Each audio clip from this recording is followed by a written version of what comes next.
Hello, and welcome to Mean Street News. Mean Street News is here to provide accurate news to help citizens affect change in their local government and beyond. Being nice is overrated. It is time to be real. I mean what I say, and I say what I mean. The time to step up and step in is now. So please come join me, Katie, over on Mean Street News to discuss Ohio politics and beyond. I hope to see you there. Hello.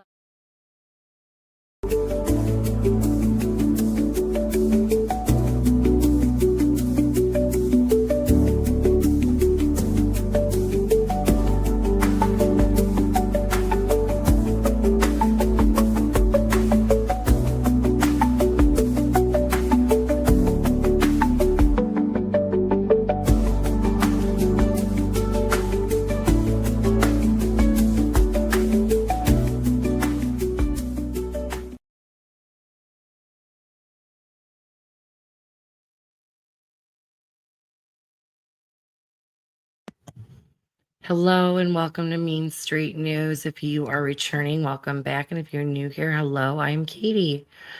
Tonight we're getting into part 7 of the Ohio 4. Tonight we're going to be talking about Barbara Long. Last time you guys were here, we talked about Delphina. We went over the interview from August 13th, the day before the first of the 4 were arrested in Lorain, Ohio for obstruction, not for this crime. That wouldn't be until a little bit later.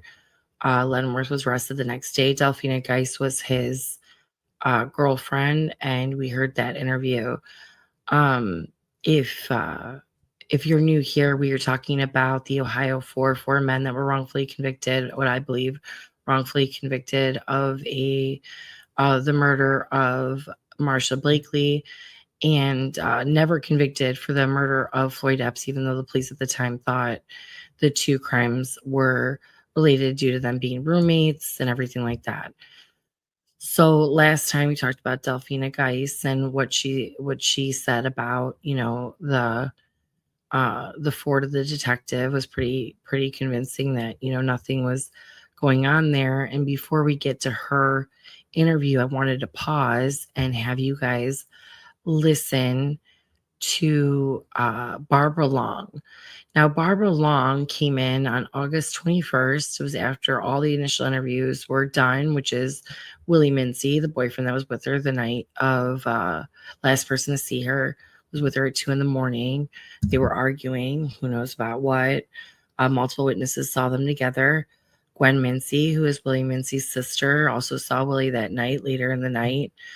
We heard from Herbert Wallace, Delphina Geis, and now we are going to hear from Barbara Long. And this interview is between Detective Resendez and Detective Taliano, who we have all heard in this case. And she decided to come forward because she actually dropped Marsha off at her home at 11 o'clock, between 11, what'd you say, 11 o'clock? Like 11 o'clock, 11:30, which I think was closer to 11 o'clock, but 11 o'clock, 11:30 on 8/7/91. She was found the morning of 8/8/91. So that night, a couple hours before she was killed, Barbara Long had dropped her off at her home and was supposed to be picking her up the next morning.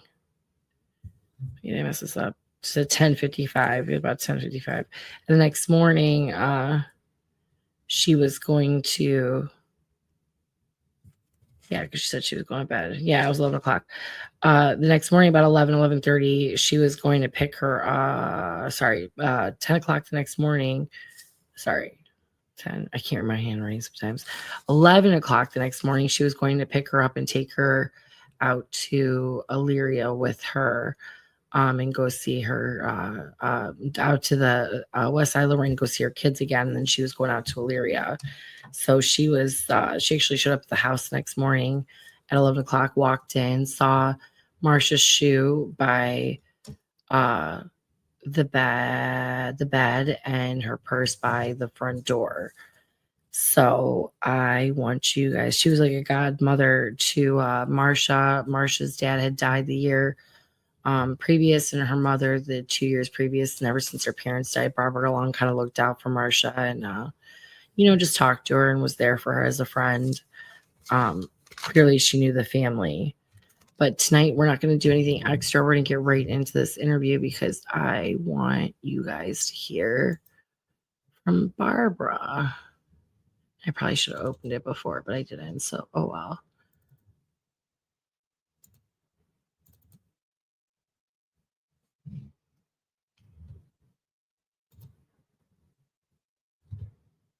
All right. So, like I said, it's going to be Detective Richard Zendez.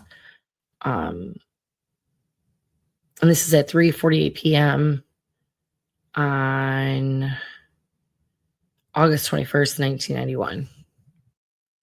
So, the 13th is when Delphina Geis's interview was. So this is the week after. That's why I said it's after her second interview as well, that you guys haven't listened to yet, that you'll listen to in a couple days. So this is Barbara Long. Let me share.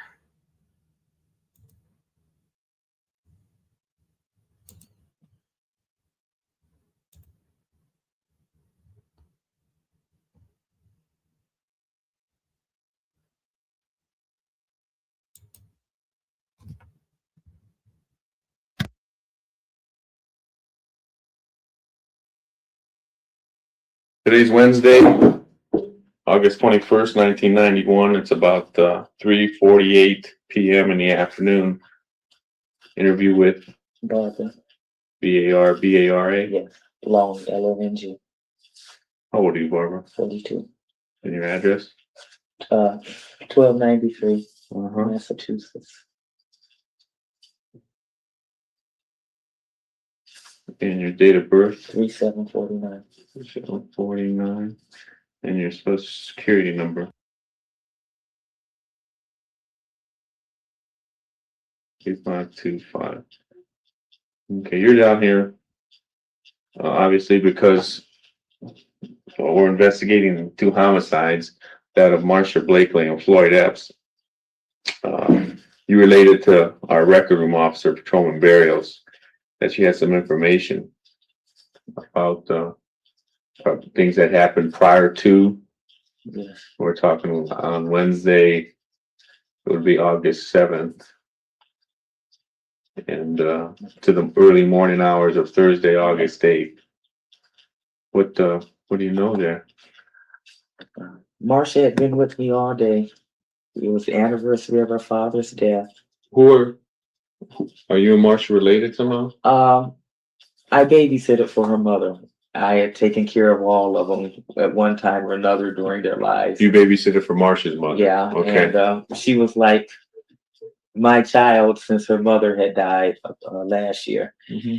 And I took her to her sister Lisa's house to see her children because she was feeling so bad. What was she feeling bad about? About the anniversary? Yeah, her father's death. How long has it been? About 2 years now. Okay. And her mother died last year. Okay. And sorry, I mixed them took up. her over to Lisa. Yeah, and I promised DeLorean, the 4-year-old, that I would bring her back the next morning. Which would be Thursday? Yeah, so I saw her off and on all day. About 11 or between 11 and 11:30, I took her home to Floyd's house. Okay. We're talking 11:30 at night? Yeah. And where'd you pick her up at to take her home? She came to my car, which was parked on Lorraine Drive. My daughter lives on 21st, but I have to park the car on Lorraine Drive. Mm-hmm. She came over to the car. Whenever she sees the car, she comes over to see me. And she said she was going home. And I said, okay. And I took her home. She changed shoes in the car. She took off her British Knights and put on her slippers. Her and my daughter have the same kind of slippers. What kind is that? I think hers were black with little hearts on them. My daughter's are blue and they have little hearts on them.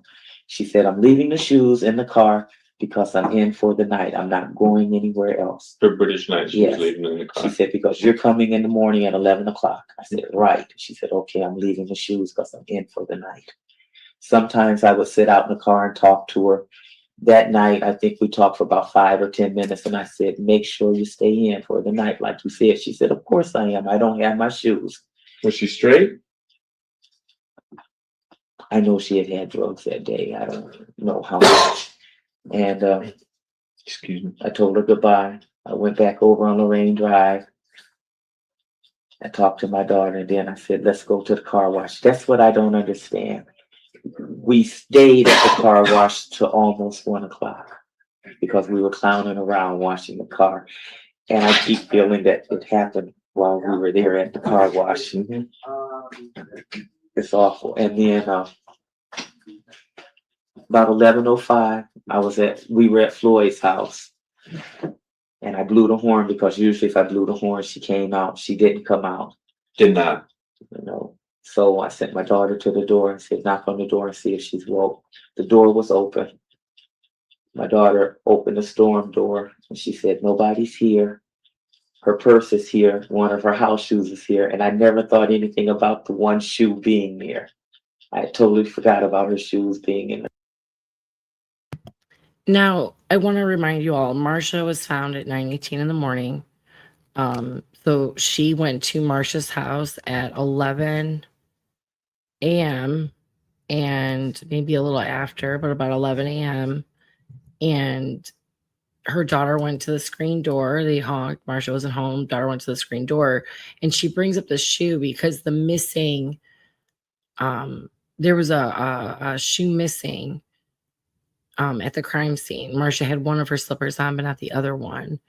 And the other one ended up being, as she'll state multiple times here, at Marsha Blakely, Floyd Epps' house. Marsha Blakely apparently somehow left it there. Maybe she was in a hurry, But I wanted to make that clear. They found her at 9:18. She arrived at the house at 11, and there was no Marsha in the car. And I said, okay, if her purse is there, she hasn't gone that far. So I went to. Just like we said, Mrs. Long, if her purse is there, she hasn't gone that far. No woman is going to let some guy just keep her purse. It's just not a thing. It's funny. She just said that. I'm rewinding a little bit. My daughter opened the storm door and she said, nobody's here.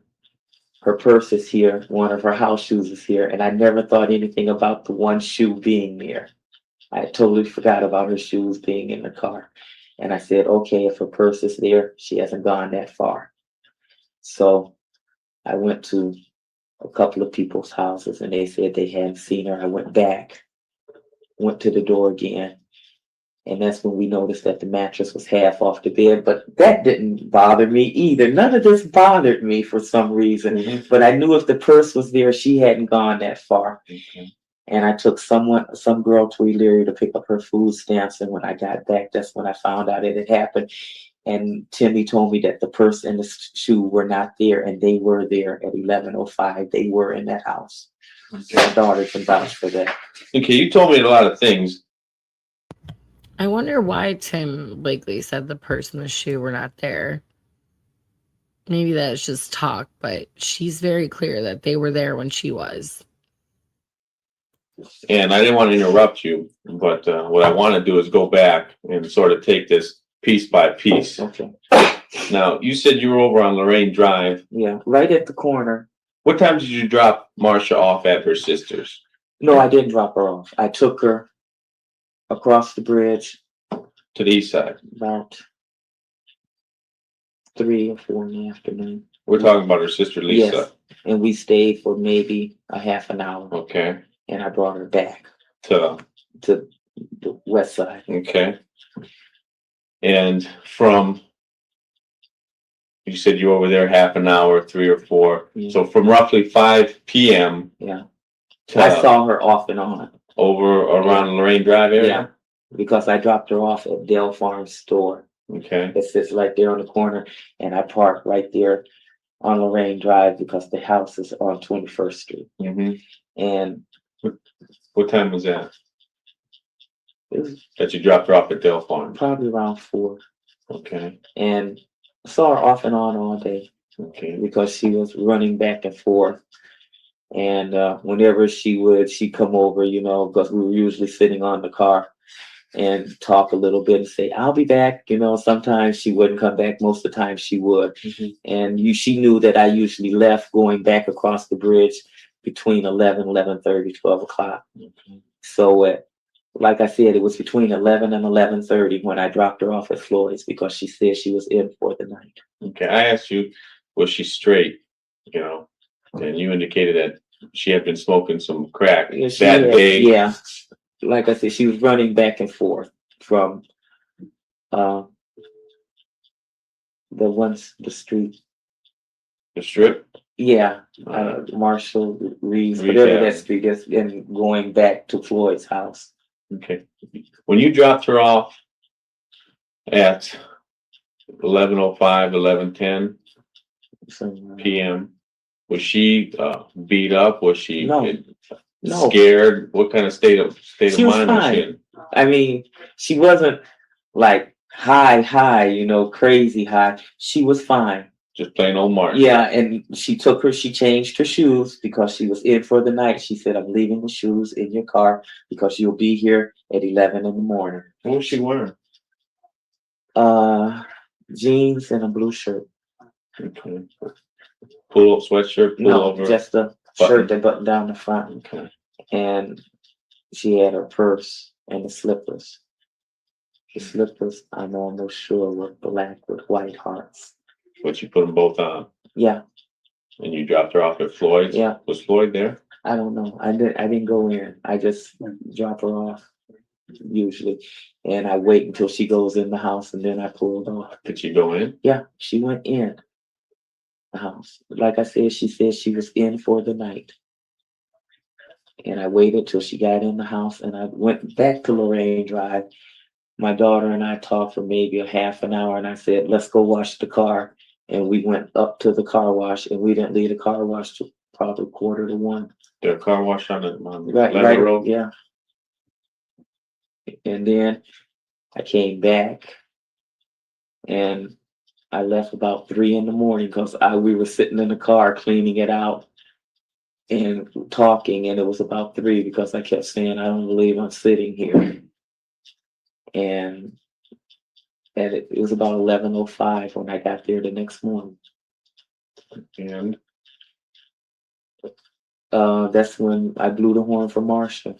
And like I said, the door was open, the shoe was there, the purse was there, and the mattress was hanging off the bed. But I had only been in the house once before, and it's not, you know, a sturdy bed. It's the type where the mattress would come off, you know, if you moved on it and stuff. So I didn't think anything of it. how did Floyd usually keep his house? I don't know. There wasn't.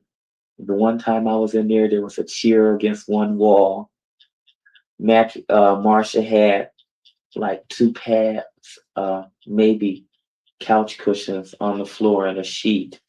There's a table and I think 1 chair and a bed against the wall over by the bathroom. I don't think there was a television or anything like that.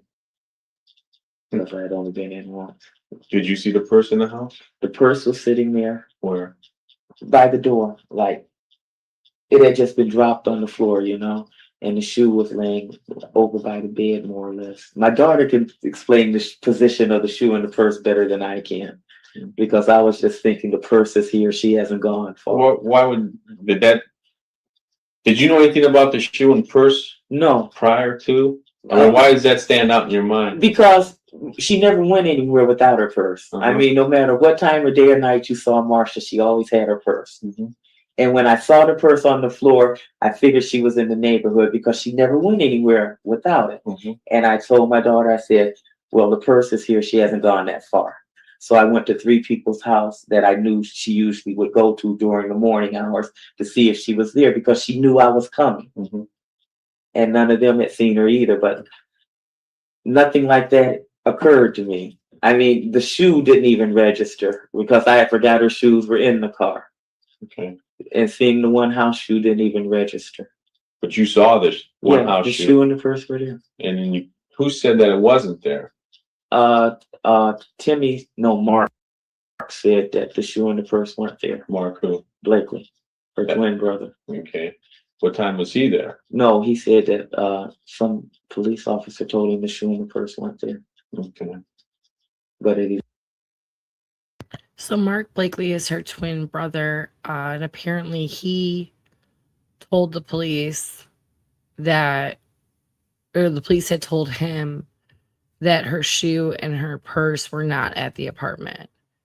And she's making it very adamant to the detectives that she knows that they were there because she was there at 11 o'clock in the morning. And we know that they were there because Willie Mincy said that he left the purse there. Then later interviews didn't know, but he had originally, his original 2 interviews, he said he left the purse there. And, you know, the shoe, we know that the shoe was missing from the crime scene. She only had one of her shoes on. So. At 11:05, they were there. The television, there was a television because the television wasn't on, but the shoe was there and the purse was there and the door was open. The television was not on? No. Okay. Yeah. But my daughter, like I said, she saw them first. And then when I went back to the house to see if she had come back, the shoe, the purse, and the television wasn't on, but they were there. Okay. Where would she go when she was on the drive? Where on the drive around, you know, back and forth from Lorraine Drive to the Strip? I don't know. I lost sight of Marsha one day. I dropped her off and she said, come back and pick me up. And by the time I turned the car around, she was just disappeared. It was like she wasn't even there. And so I went on to my daughter's and parked the car. And like 20 minutes later, I saw her and I said, where were you? And she just laughed. I don't know any of the people that she actually dealt with. And I don't know any other houses where she went to smoke. That part, she never let me in on. You know, you telling us that Marsha smoked dope, you're not telling us a big secret here. Yeah, everybody I know that. knows that. Did she smoke dope every day? As far as I know, yes. Whenever she had could? told me, yes, she had told me when she got released from jail this last time.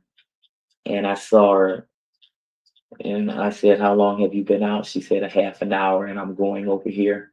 And I asked her why. I said, you've been clean for 30 days. Why? And she told me because she liked it. Okay. When you're talking about 11:05, you're talking about At next night. morning? Oh, when I went to pick her up, yes. And that's when you said the shoe? The shoe was there and the purse The was there. purse was there? Yes.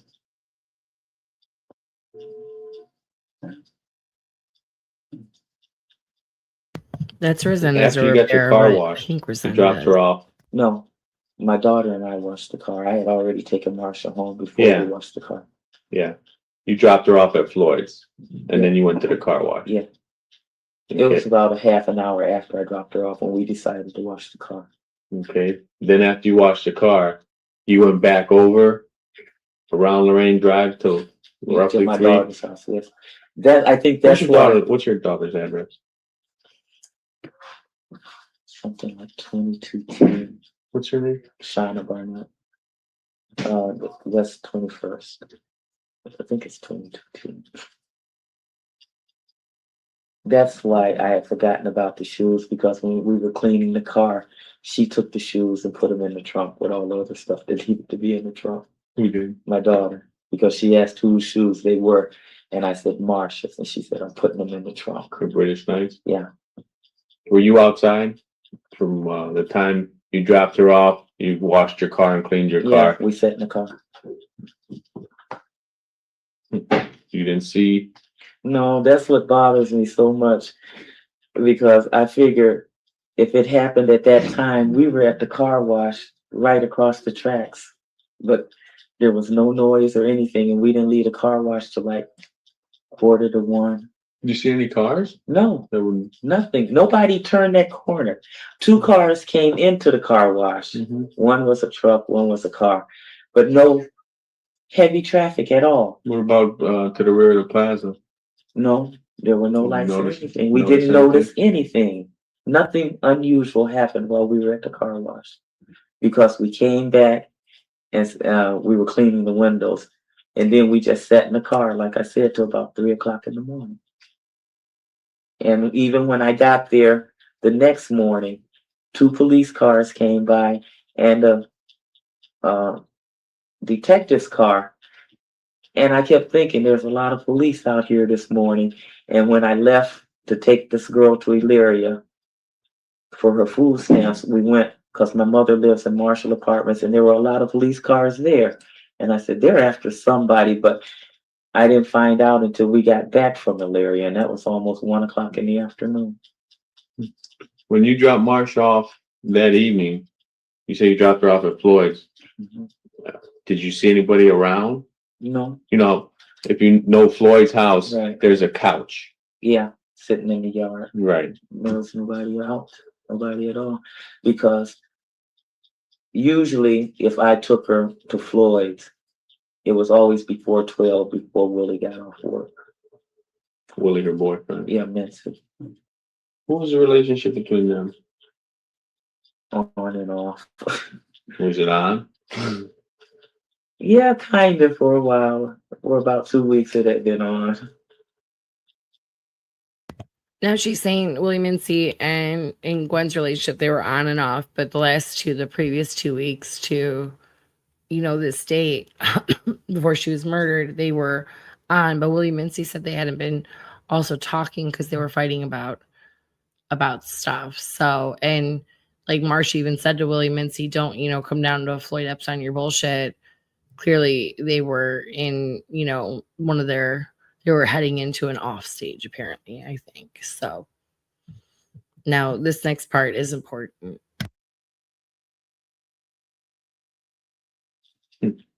She have any bruises or anything on her? She had a red spot in her eye where he had hit her. The whole thing had been red, but it had just barely started clearing out. The white of her eye, or did she have a black eye? The white of her eye. Okay, but she didn't have a black eye. No. Well, it had been at first, but the black eye. So Barbara Long is saying that, when he asked, was she hurt or anything? She said, no, she wasn't hurt. But, a couple weeks prior, Willie Mincy had beat Marsha and apparently given her a black eye to where the white part of your eye up here, she's saying that she had a big red mark that was just starting to heal. So like a broken blood vessel or something. But what's really important about this, not only is the fact that, she had already had her one eye was damaged by, Willie Mincy punching her in the face, clearly, or hitting her in the face, whatever the hell he did to her. The fact that, Willie Mincy has a history of violence with Marsha and, between a boyfriend, girlfriend, domestic violence relationship. Because that's not normal to, give your girlfriend a black eye. But clearly in their relationship that was, according to Barbara Long. I was gone, started clearing out. The white of her eye, or did she have a black eye? The white of her eye. Okay, but she didn't have a black eye. No. Well, it had been at first, but the black eye was gone. It was just a big red spot on the white. How old was injury was that? About 2 weeks. Can you tell if you looked at her? If you didn't know her, can you tell she had a black eye? Yeah, she wore shades for about a week and a half, but the red spot was really, really big. I don't know if it was the right or left eye. I can't even remember which side it was on. You still got her shoes? Yeah, they're still in the trunk of my car. Okay. So you were pretty good friends then? Yeah, I've known her all her life. Would she tell you if something was wrong? Yeah, I mean, Even as far as if she was involved with some yeah, drugs? she would tell me everything. I mean, and like I said, she wasn't, as far as I know, she didn't owe anybody any money because she went out to stores and she stole everything, sold it, and made her money for her drugs. So as far as I know, she didn't owe anybody for any drugs. And if she... So clearly Barbara Long saying that if, Marsha Blakely had owed some drug dealers some money, Marsha would have said something to Barbara Long about it because she, divulged a lot of her personal issues with no judgment to Barbara Long. And again, she says, she wouldn't have owed anybody money because she boosted and did other things in order to, obtain money for her addiction. But this is really important because she's killing Detective Taliano and Resendez's whole story on how she, smoked up somebody's dope or owed somebody a drug debt, blase, blase, blase. Barbara Long saying she didn't owe anybody money. She wasn't that kind of addict. You know what I mean? Like she boosted and, did what she did. She supported her own habit basically. And that if she would have owed anybody money at the time, if she would have been in trouble with anybody, she would have told, if anyone, Barbara Long.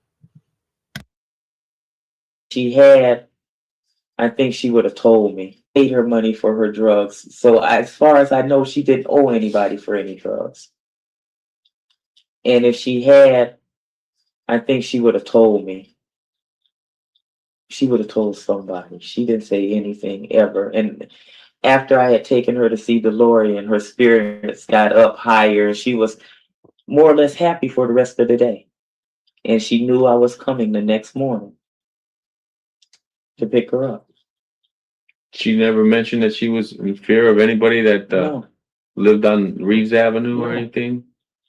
no. Would she walk freely among that Yeah, area? she was always, going back and forth. I could be sitting out on the car, we could be sitting on the car, and you could look up and you would see Marsha coming off Reeves Avenue, running across by the store, because sometimes they would take the shortcuts through the woods.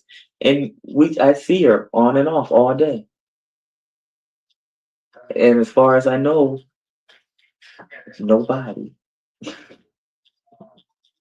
would want to hurt her. She was harmless. Mhm. And all day that day I had seen her. Have you heard any stories, Barbara? No, I don't. Mhm. I'm not in that atmosphere. And I don't know any. I see people and I recognize them, or somebody will say that's so and so, but I don't know any of them really personally. And there is nothing for me to hear. I have no idea who or why, because her and Floyd they were harmless, Mhm. both of them. Well, you live out in Massachusetts, right? Where's Lisa live? Lisa lives around the corner of Fillmore. What has Lisa and her family said? Have you talked to them? I talked to Timmy Sunday, and he's still up in the air. He was the one that asked me to come down here. Uh, he tells me very little. He says he knows who did it. He says, you know who did it. The police? Yeah, and he says he wants action. I don't know. He's still upset. Did he I'm mention still who? upset. It hasn't really sunk in yet. Did he mention who? No, he won't mention any names. He just told me that he sees the person and they grin in his face, but he won't tell me anything like names or anything. So Nick Blakely, the son of Tim Blakely, said that the person, not persons, smiles in his face every day and said, you know who it is.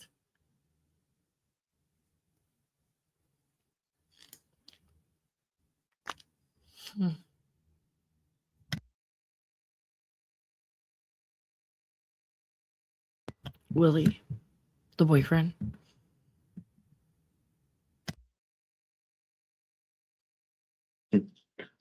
But you for sure, Marsha went in the house, Floyd's house. Yeah, because I sat there until she got in the house. Okay. Where was the slipper in relation to the door? The slipper was by the mattress. By the bedroom then? Yeah, well, it's like one room. And where the bed was, the slipper was over by the mattress and the purse was over by the door. But because it was by the door and the mats that she slept on were close to the door, I didn't think anything of it because, like I said, she never went anywhere without the purse, so I didn't figure she had gone that far. Mhm. And she never carried anything in the purse. There was nothing in the purse. I mean, unless she had just come out of a store, there was nothing in it because I have all her ID. She had just given that to me 3 or 4 days before that happened because she said she didn't want to leave it in the house. And she never carried it with her. But she didn't trust it in the house. She said people come in the house. So she gave me her social security card and her 2 welfare IDs. Would Marsha be the type to steal somebody's dope? No, she never had that I knew of. What about if she found somebody's dope? Who would she go to cook it up, smoke it up with? Who was I her think friend? she knew how to cook it herself. Well, who was her friend? I don't know. I have no idea. She never let me in on any of that. I never really asked her about any of those people. Mm-hmm. I think she knew how to cook herself. Yeah. Okay. But like I said, outside of Floyd's house, I couldn't tell you where she smoked that. But she never, I wasn't a part of it. She didn't bring me into it. I was the person she came to talk to. But if she was scared of somebody, I think she would have come to me, yes. She would have said something. mm-hmm. And that day, like I said, she wasn't afraid of anybody. She was fine after she got over her melancholy about her father. After I brought her back from visiting her children, she was fine. Mm-hmm. She was laughing and talking for the rest of the day. And okay. I don't think she wasn't that type of person to try to steal somebody's drugs. Well, we hear a lot of things, and we haven't narrowed it down to any specific thing, but we've heard, a couple versions of what's out on the street. And to tell you the truth, I don't know where we're going to go with it. We're just gathering the information at this time, and we're trying to piece it together left and right.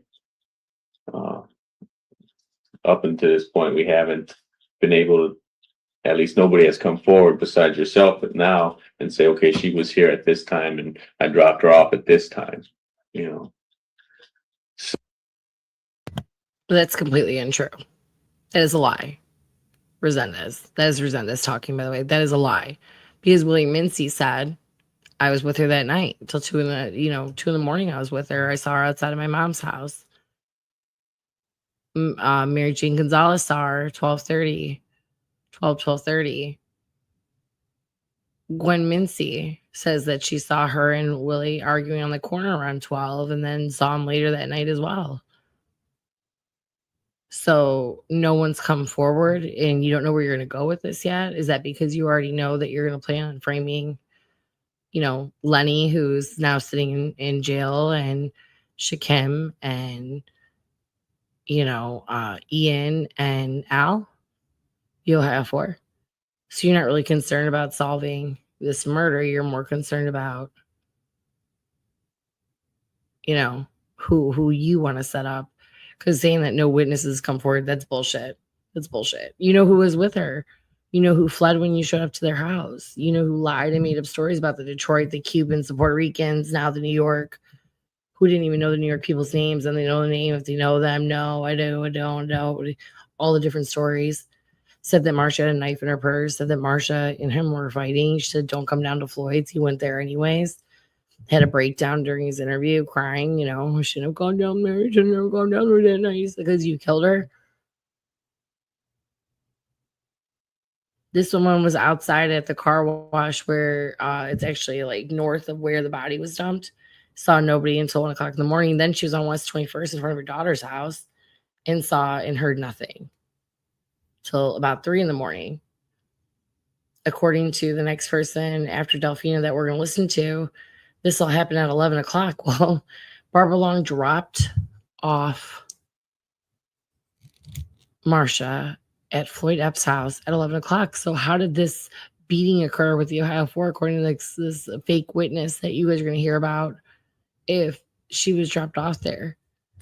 And then she was seen. And we've tracked Marsha's steps we're pretty close. There's just there's a couple hours time lapsing where I think she was killed, but we know who she was with last. Willie Mincy.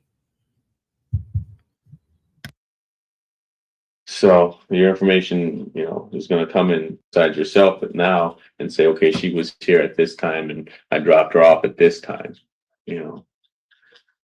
So your information, is going to come in pretty valuable here. We'll put it together with what we have and we'll try to go from there. The slipper though, your daughter saw it. Yeah, we both saw the purse and the slipper. You saw it too. Yeah. Because the door was open Uh, and the storm door wasn't locked. and you saw that at 11:05. Yeah, because I stopped to get coffee and I said, we gotta hurry. I told Marsha I'd be there at 11. And by the time I looked at the clock and it was around 11:05 when I pulled up. Mm-hmm. And like I said, when she didn't come out, when I blew the horn, I sent my daughter to the door. Mm-hmm. And she said, well, her purse is there. I said, well, she hasn't gone too far. And then when I stopped and asked a couple of people and they hadn't seen her, I went back to the house and I went to the door and the purse was still there and the shoe was over by the bed. But they were there. And we both saw them. Okay. All right. Did she turn, was she a prostitute? Did she do tricks for sex? Or for drugs? She told me about one man. She didn't mention his name. And she said he's always good for $100 whenever I see him. And it wasn't like she saw him once a week or anything like that. She never mentioned his name. She never told me anything about him. Mm-hmm. Because she knew those kind of things made me mad. But as far as just like every day, no, because like I said, she went out to the stores and she stole stuff. Mm-hmm. And she sold it. She either sold it to the dealers for the drug or she'd sell it to whoever wanted to buy it for the money so that she could go get the drug. She owe anybody? No. Because sometimes it was the drug dealers themselves that placed orders, as she called them. Mm-hmm. And she would go out and get what they wanted from the stores. So she didn't really owe anybody that I know about. Do you have a phone number? No. Mm-hmm. Okay. Just one more question. This guy that was good for 100, even though she didn't mention him by name, did she refer to him by anything? No, I know he was white. White guy? She never mentioned his name. Once I asked her and she just laughed and said, I can't tell you that. But he is white. He's older. And that's all I know. She never ever mentioned his name. What would be older? I don't know, because she was only 22 and yeah. I'm older. So he could be my age or he could have been older. Think she was serious? Yeah. Okay. I believe her. Okay. Okay.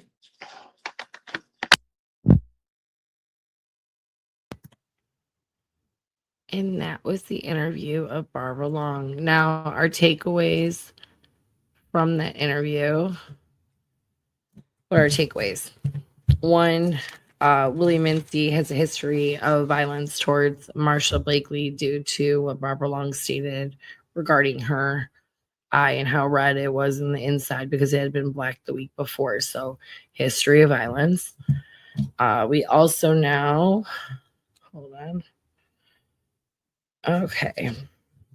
That when she arrived at the house at 11 o'clock, 11:05, that her and her daughter saw her purse there and saw her person missing shoe at the apartment. And apparently some police officer told Mark Blakely that those two items were not there. We also know when they interviewed Willie Mincy that the purse was in the interview room with them. So they had the purse. So I don't know who lied there.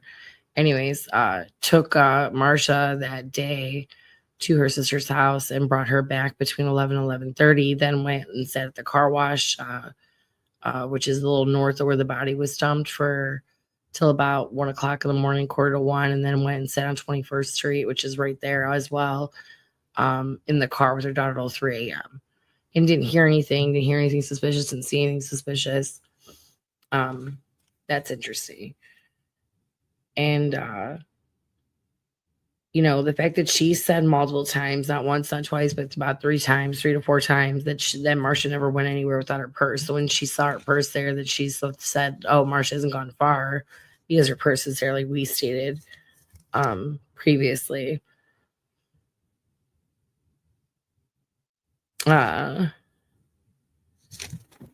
else is important? Just read my notes real quick.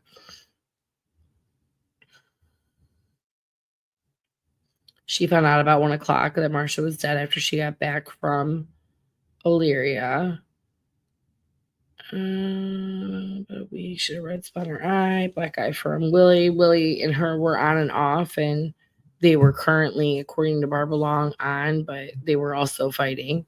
So maybe they were heading to their way off. And then she said she didn't owe anybody money. They wanna put this whole report like Marsha owed a drug debt, but even Barbara Long says it's not the kind of addict she was. She paid her own way, pretty much. Like, she stole for people, but she wouldn't have been in debt. And if she was in debt with somebody, that she more than likely would have shared this with Barbara Long herself. And she didn't. So Barbara Long didn't believe that she owed some like drug debt to a drug person. Coming next money. So she knew she was coming the next day. You hear anybody say on the streets about them? No. Her and Floyd were harmless. Lisa family said. Tommy son Nick, we found that out, is up in the air about who's responsible. He said, who did it. He wants action. He won't say who it was, but he says the person, he knows the person, that they grin in his face every day. So I'm curious on who Nick Blakely believes that would be. The slipper was by the mattress, and her purse was by the door where she slept. She said like she slept on like this couch, area thing.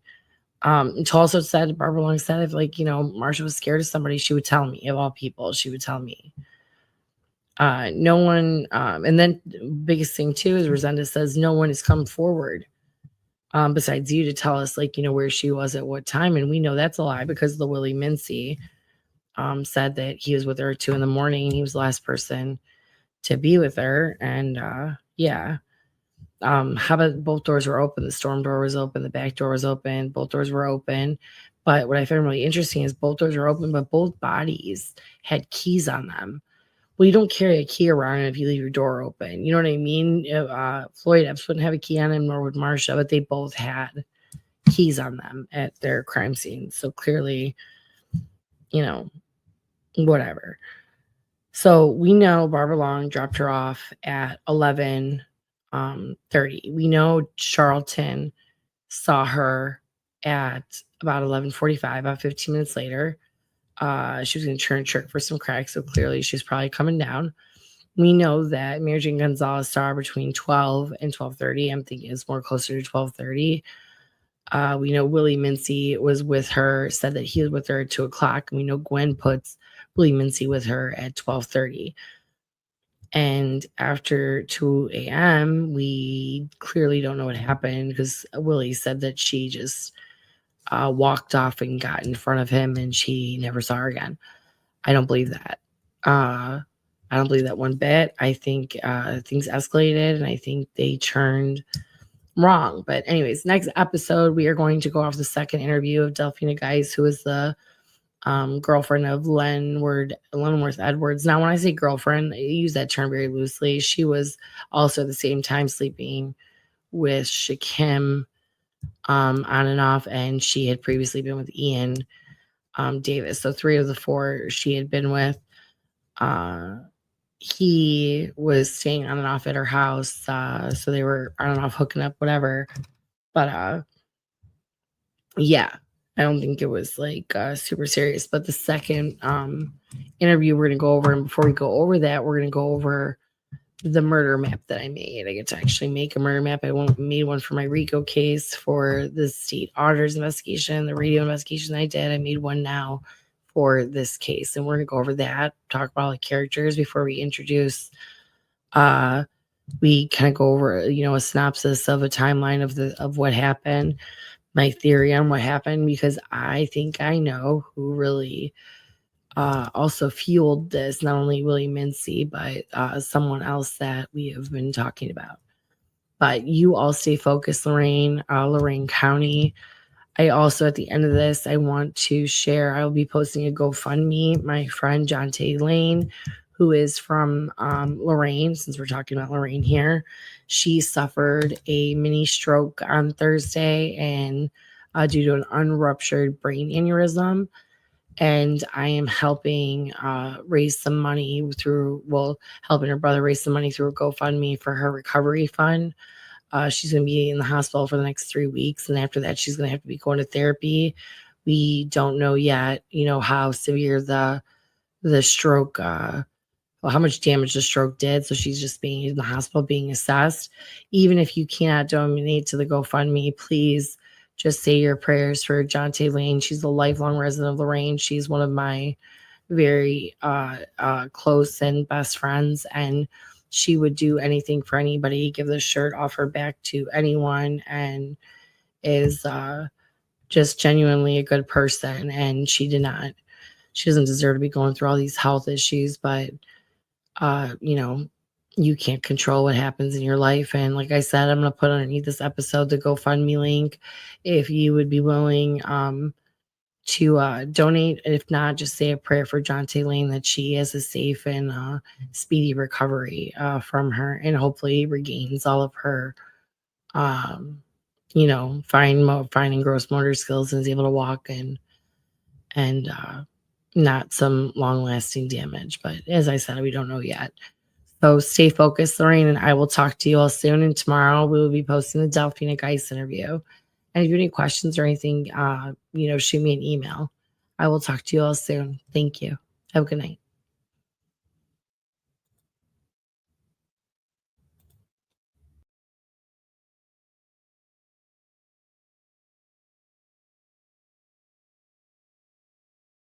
Thank you for joining me today on Mean Street. I hope you enjoyed the show.